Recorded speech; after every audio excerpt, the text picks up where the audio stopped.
Hi, everyone. Thank you for coming out today.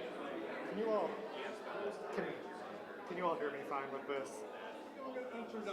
Okay. Thank you, everyone, for coming out today. My name's Aaron Hawkins with TWG. I greatly appreciate everyone joining us here today to celebrate the grand opening of the fort at the rail yard. So a little bit about the community. Located, of course, in the heart of Green Bay, the fort at the rail yard provides 233 units of mixed-income housing, consisting of 187 low-income housing tax credit homes and 46 market-rate homes. This development is around 245,000 square feet with 261 parking spaces, and we're currently leased around 30% right now. So we can't wait to get this community going and filled up for the neighborhood. Originally named after Fort Howard, which was built on the site in 1816, is not just a place of security, but a center for business and social engagement. Seeking to incorporate the project's namesake, the fort at the rail yard not only remediated a former underutilized brownfield site, the development put it into productive use in such a way as to create a true asset to the surrounding community that fits in harmony with the adjacent properties. This development is particularly community focused in that it creates a walkable environment. We have a pass-through breezeway for pedestrians, first floor retail space for further economic development, or community amenities. Some of the amenities with this project include an attractive brick facade, views of the Fox River and Broadway Street, and a few lucky homes that have a view of the stadium. They're pretty impressive. I love those. We also have a 24/7 fitness studio, personal storage, on-site management team, in-home laundry, full patios or balconies available, designated co-working space, a community lounge that we're in right now, as well as a pet park and many more amenities. I would now like to thank our great partners with this project. The fort at the rail yard was financed with 4% bonds, low-income housing tax credits from WHEDA, and financial partners consisting of Merchants Bank, Merchants Capital, and Western Alliance Bank.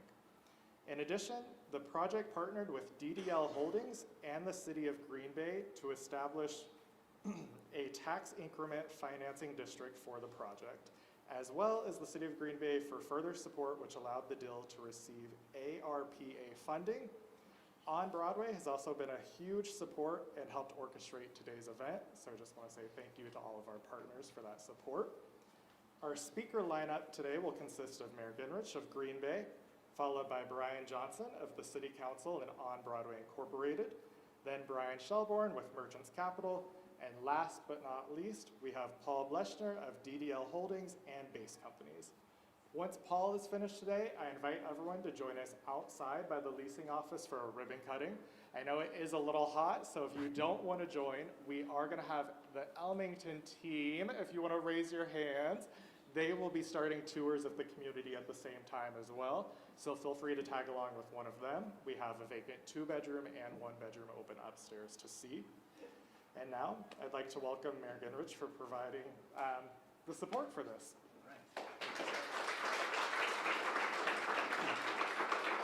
Well, thanks so much, Aaron, for those comments and for the introduction. Appreciate all of your work on this project. Appreciate TWG and the work that they've done in this community.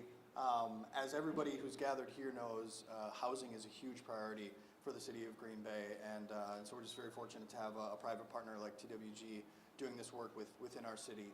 Also just want to acknowledge a few folks here. Brian's going to be talking in a little bit, but obviously Brian Johnson from our city council, our president, and representing the area just south of here. I think I saw Alyssa Prophet somewhere. There she is. Alyssa Prophet, also our alder, the home alder here, so representing the 7th District on our city council. Melinda Eck, also here somewhere. There she is. So appreciate her work on our city council as well.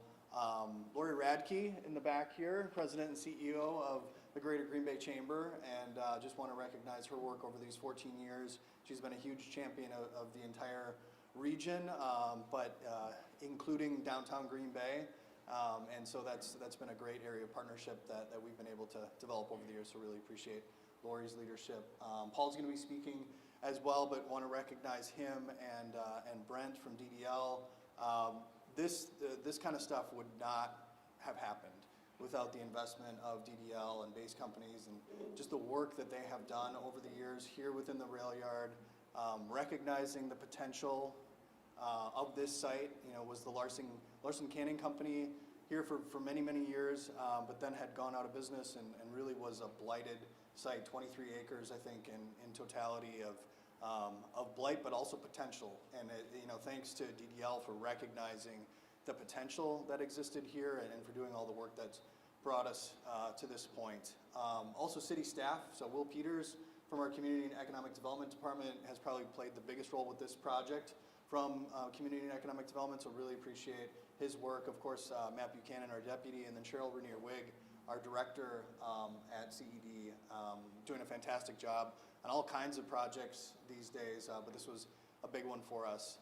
And as I mentioned, housing is a huge priority for the city of Green Bay. There's literally not a day that goes by when I am not in some meeting or thinking about it or talking about it with city staff or private partners. And so to see a project like this come together is really, really exciting. And this is a sizable one. I think over 220 units here within this development. One thing I hear a lot about is, we're talking about all the developments we have going on, and people are like, yes, but we need affordable housing. And I think they see a development like this, and they don't necessarily think it's affordable because of the way that it was built. Originally, the vision was for it to be market rate. But I think one of the great things about this development is when that switch changed for some reasons, some financing reasons and others, the design didn't shift, right? The amenities that Aaron was talking about are all maintained. And so this is going to be a fantastic property for people of a variety of incomes. It's a mixed income development with a priority, I think, on affordable housing. So again, just really excited that we're here today. This has taken some time to get to where we are, but that's the nature of development these days. Things get complicated, especially when you go through something like a pandemic and financing shifts around and you got to make that pivot like I talked about. But we're really happy with how things have turned out and just excited to be able to cut the ribbon on the Ford. So with that, I'll turn things over to Brian Johnson, our City Council President and CEO of On Broadway.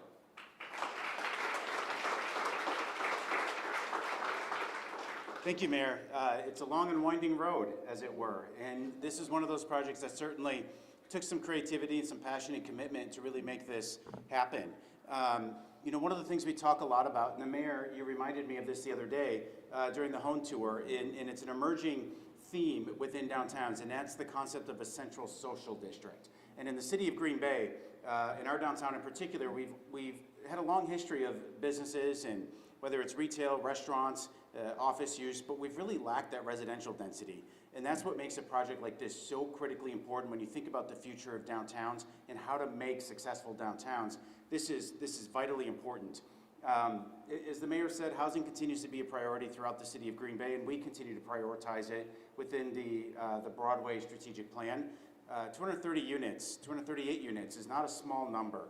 And I know we had a lot of conversations with TWG when things had to pause for a bit. And I do want to actually take an opportunity to maybe emphasize the importance of opportunity zones and hopeful that federal legislation can be extended to really make that a tool that is within the toolkit that oftentimes developers look at, because the Broadway district is encased within 2 different opportunity zones.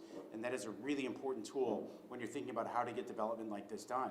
And it was challenging and it was difficult. It went from a market rate to what we have today, but as the Mayor said, the quality was not impacted. In fact, I know Alyssa and Melinda were not on council, I don't think at the time, but there was a lot of discussion around balconies. And so very happy to see that the balconies remained in place, and I'm sure some of the prior alders would be happy to see that as well.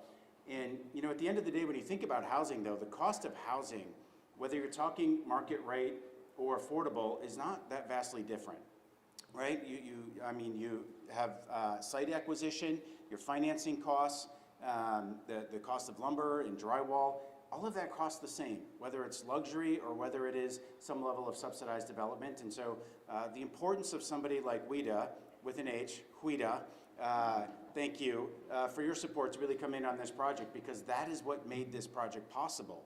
And I think that's really important to talk about, because Again, the cost to construct it really wasn't that different from maybe what was initially proposed. And so to make the financing and the capital stack on that work, there had to be an adjustment. And so we're so grateful that the state was able to find a way to participate on that project.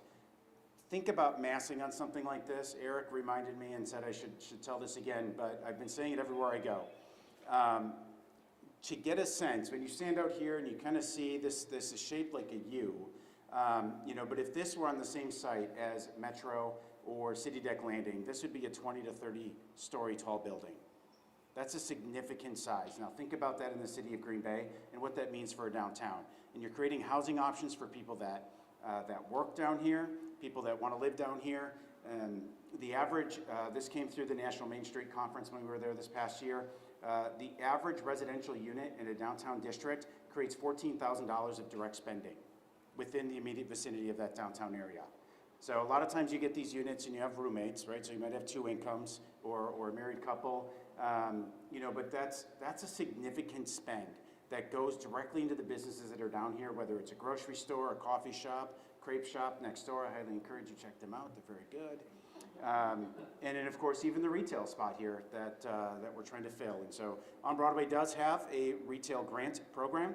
So if we have a vacant space, we want to get a retailer in there, and we do have a micro grant program that is available for folks that are willing to sign at least a one-year lease. So if you know anybody interested in this space next door, please have them connect with TWG or myself, and we'd be happy to have that conversation. So TWG, thank you for your commitment, because this was not the easiest project. I don't know where Aaron went, but he's around here somewhere. Thank you for your commitment, because it took a lot of tenacity, some holding time, to really kind of figure out how you were going to get this thing done, and you did it, and thank you for doing that. Thank you to city staff. We recognize that we have housing needs at every level, and I'm really proud to say that the city continues to deliver solutions for the residents here of Green Bay, and you've seen that happen in a much more effective way than I've seen in a lot of other cities throughout Wisconsin. So thank you to our city staff, Cheryl, Matt, Rebecca, Will, I saw David Buck. So if I've missed anyone, of course the mayor who gets to lead that team of incredibly talented people. We really appreciate that commitment to make sure that everyone has housing here in the city. You know, whether it's, again, folks that are the luxury, like Newland, or folks that might be part of your working class, whether it's an entry-level educator or teacher, or maybe somebody who's working at one of the restaurants down here. Everybody needs a good quality home to live. So a lot of great people around this. We appreciate everything you've done. And then I think you're next, Paul, or someone in between. Someone's in between, so Paul, stay there. I want to thank you as well, and obviously the base companies team, because you were a partner in this in a few different ways, and you had to remain committed and steadfast and understand that projects like this are complicated and take time. So thank you for the vision as well to bring residential into the downtown area, and recognizing that it can and should coexist with a lot of our commercial development. So with that, the other Brian. Come on up, Brian. One of the most important people.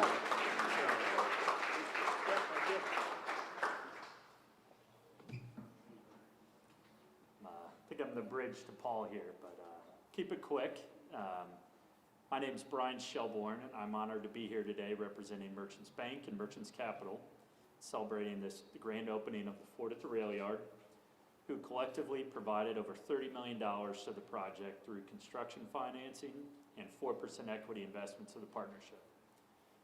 Merchants Bank is headquartered in Carmel, Indiana, just north of Indianapolis, and we are a national leader in multifamily housing finance. We are committed to partnering with developers to meet their needs and financing their properties nationwide, and we have had the privilege of working with TWG for close to 15 years, financing over 25 plus projects, which totaled over 2,000 affordable units across the country. They've made it their mission to provide quality, affordable housing. And as the mayor mentioned, nothing helps shake the stereotype of affordable housing like projects, as you can see here. Truly takes a village to reach this point. Successful projects like this are no small feat, so we look forward to the positive impact of this project to the city of Green Bay.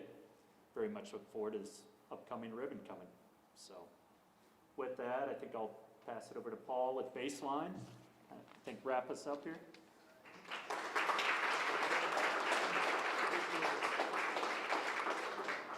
Good afternoon, everybody. Thank you for being here. Welcome to Green Bay for those of you that aren't normally from Green Bay. So Paul Belschner with Base Companies and the Rail Yard Innovation District and DDL Holdings, and you can call us anything. So I want to call out our team. I see Brent Weicker in the back, one of our partners, Josh Smits. I see Mitchell and Aaron. So we're here. We live here every day. Our offices are here. Mayor and Brian did a fabulous job of providing a backdrop to the partnership in the windy road that we've been on. But I just want to touch briefly on partnership and thank TWG. Congratulations for your projects, but thank you for your continued perseverance and partnership. And then we'll talk just briefly about the magnitude. So for those of you that may not know, there's another 107 units on the north end of the rail yard that are the Broadway lofts. So we partnered with TWG initially on that project. We closed on the land for the fort on December 20th, 2019. So 2 months later, there were some big challenges in the world. And my phone gave me a picture of this site 3 years ago. And it was started, but it wasn't finished.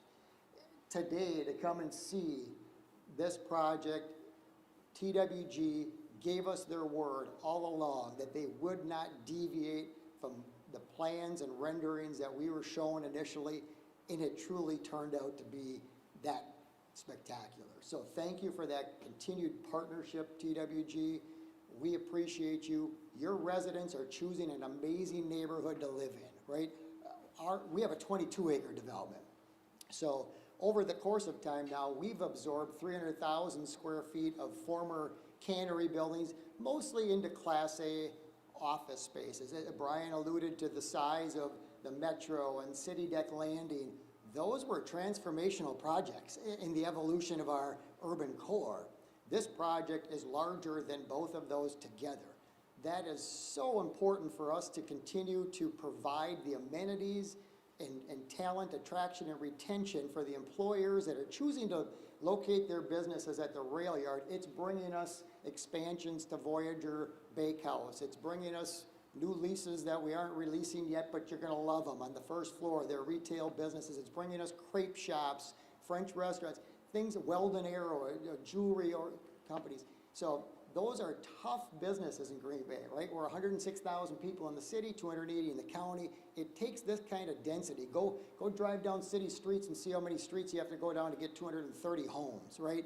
So this is something we haven't seen, and I appreciate that partnership. That's what sticks in my mind, the perseverance. This wasn't a straight line, but we got here, and your residents are choosing an amazing neighborhood to be a part of. So thank you very much. I think we're back to Aaron for the ribbon cutting.